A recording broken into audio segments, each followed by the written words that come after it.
నా పేరు మడితాటి నరసింహారెడ్డి. నేను డైట్ సీనియర్ లెక్చరర్గా విధులు నిర్వర్తిస్తున్నాను. ఈరోజు మూటకట్ల జిల్లా పరిషత్ ఉన్నత పాఠశాలకు రాయచోటు నుంచి నూతనంగా బస్ సర్వీస్ను ప్రారంభించడం జరిగింది.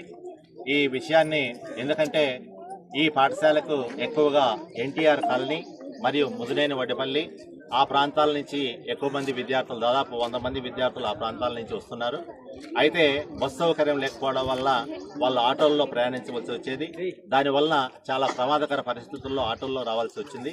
ఈ సమస్యను మన గౌరవ మంత్రివర్యులు శ్రీ మండిపల్లి రామప్రసాద్ రెడ్డి గారి దృష్టికి తీసుకోవడం జరిగింది. వెంటనే ఆయన స్పందించి 24 గంటల్లోనే ఈ పాఠశాలకు బస్సు సౌకర్యాన్ని కల్పించినారు. దానికి ఈ పాఠశాల తరఫున మేమందరం కూడా ప్రత్యేకంగా ధన్యవాదాలు తెలియజేస్తున్నాం. దీనివల్ల అంతేకాకుండా ఈ బస్సు సౌకర్యం లేకపోవడం వల్ల ఈ ఆటోల్లో వచ్చేదానికి ఆడపిల్లలకు చాలా ఇబ్బంది ఉండడం వల్ల చాలామంది ఆడపిల్లలు డ్రాప్అవుట్ అవుతున్నారు. దానికి పరిష్కారంగా కొంతమంది తల్లిదండ్రులు అయితే ఏకంగా తమ ప్రాంతాలకు వచ్చే ప్రైవేటు పాఠశాలలో బస్సులు ఎక్కించి ప్రైవేటు పాఠశాలలో చేర్చి ఆర్థికంగా కూడా చాలా నష్టపోయేవాళ్ళు. వీటన్ని సమస్యలకు పరిష్కారంగా ఈరోజు ఈ బస్ సర్వీస్ను ప్రారంభించడం జరిగింది. నేను కూడా ఈ పాఠశాలను దత్తత తీసుకోవడం జరిగింది. అంతేకాకుండా ఈ పాఠశాలలో డొక్కా సీతమ్మ మధ్యాహ్న భోజనం ద్వారా సన్న బియ్యంతో మంచి ఆహారం, పౌష్టికాహారాన్ని అందించడం జరుగుతుంది. అట్లాగే అదేవిధంగా విద్యార్థి మిత్ర కిట్ ద్వారా పుస్తకాలు అన్నీ ఎవ్రీథింగ్ ఫ్రీ ఇస్తున్నాం.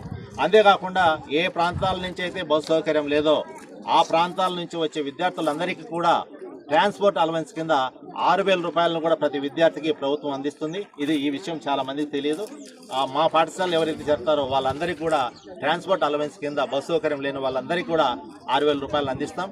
అంతేకాకుండా మరొక ముఖ్య విషయం ఏమిటంటే విద్యా హక్కు చట్టం ప్రకారం మనకు ఎవరికైతే ఆ డ్రాప్అవుట్స్ తగ్గించేదానికి టీసీలు లేకపోయినా సరే మేము ఈ పాఠశాలలో చేర్చుకుంటాము.